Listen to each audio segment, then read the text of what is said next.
Another installment of Web Talk here on RTV on ReadingPhillies.com. The R-Phils continuing to play well, getting some significant individual contributions, some of them coming from first baseman Darin.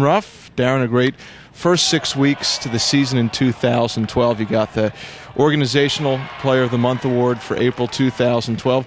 What do you attribute to your success so far?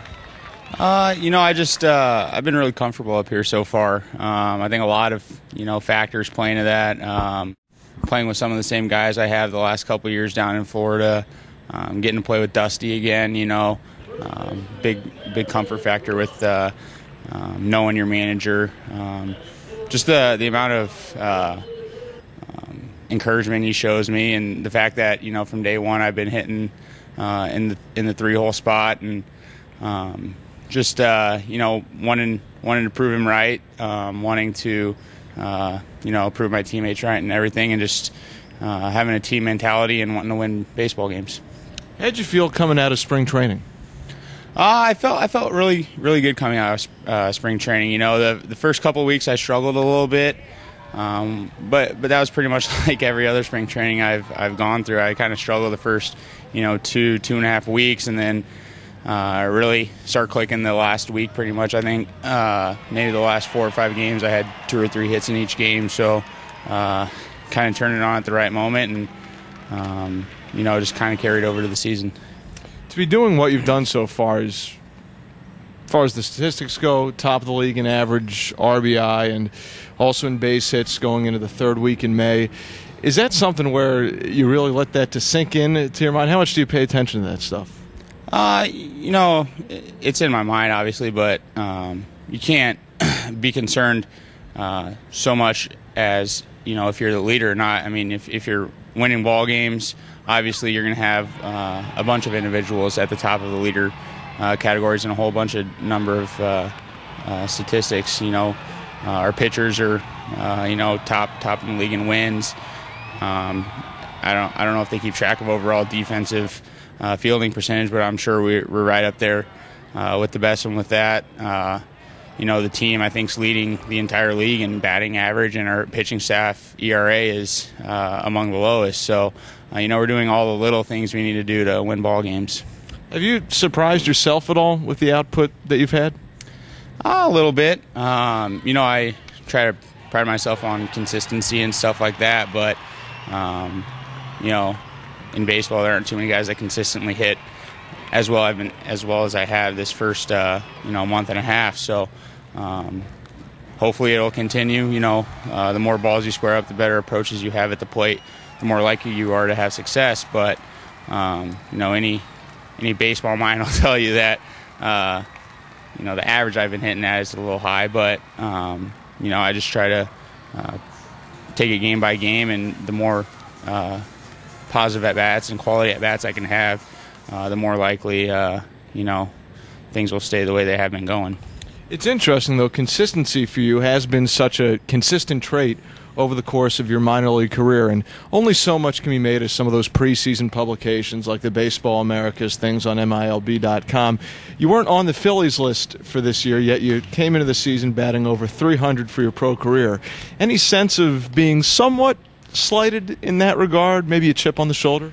Maybe a little bit, but I'm a realist, and I understand that, I'm a little bit older, going to college for 4 years.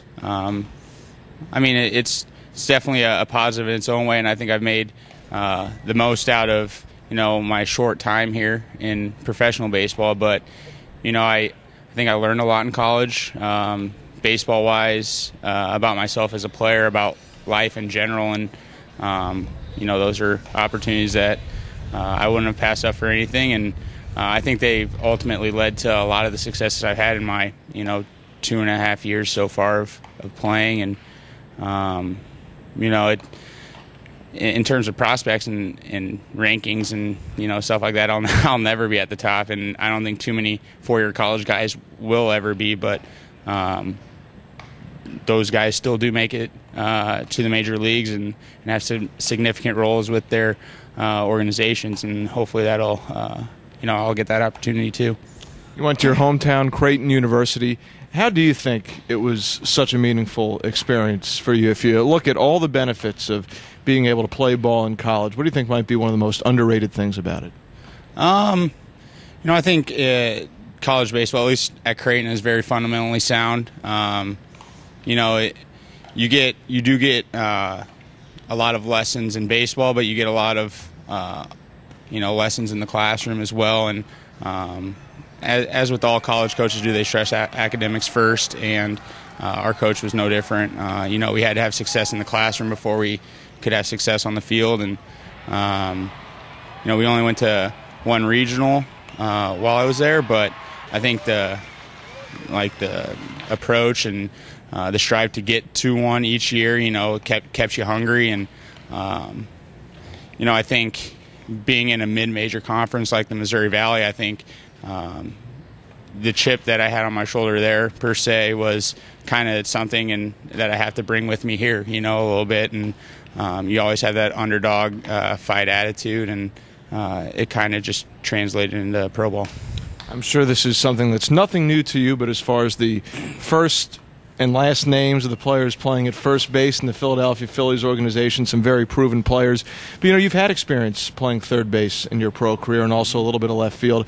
In the back of your mind, how important is that versatility quality to you? For players like me, it's really important. The more versatile you can be, the more opportunities you're going to get your name in the lineup. And, ultimately that's what it's all about, is getting out there every day and playing. You can't get hits if you're not playing. You can't drive in runs if you're not playing. The more opportunities you have to, hit with runners in scoring position and just play in general, the more likely you are to, put up the numbers that will ultimately get you to where you want to go. You've had some cool things happen in your career last year, leading the Florida State League in doubles. This year, a stretch of 4 straight games with at least 1 home run. But where would pitching an inning for the Clearwater Threshers rank among the experiences of your pro career that happened last year? Probably right up there with some of the best. I hadn't gotten to pitch since high school, when it was always something that I'd wanted to give another shot. Had a little success in high school, but I played every game at first base in college, and pretty much every inning, so didn't really have an opportunity there. But when Dusty came up, I think it was like the 17th or 18th inning we were going into, asked me if I'd ever pitched before, and even if I hadn't, I would have said I had. And with I think Savory through the maybe 19th and 20th innings, and he was DHing, so the only position he could have played any position, but he had been more comfortable at first base, obviously, and I was playing first at the time, so we kind of just swapped positions, so a pitcher didn't have to hit, because I think at that point we only had one pitcher left, and so that kind of worked out, and 2 scoreless innings, and hopefully I'll get another chance, but probably not. We'll have to see if our Phil's manager, Dusty Wathen, can work that out. But all things considered, a cool footnote in the career of what has been a very solid run so far for Darin Ruff. Darin, congrats on the success so far this season, and best of luck going forward. Thank you. Thanks for checking out the latest episode of Web Talk here on RTV on ReadingPhillies.com. Be sure to stay tuned for more episodes throughout the year.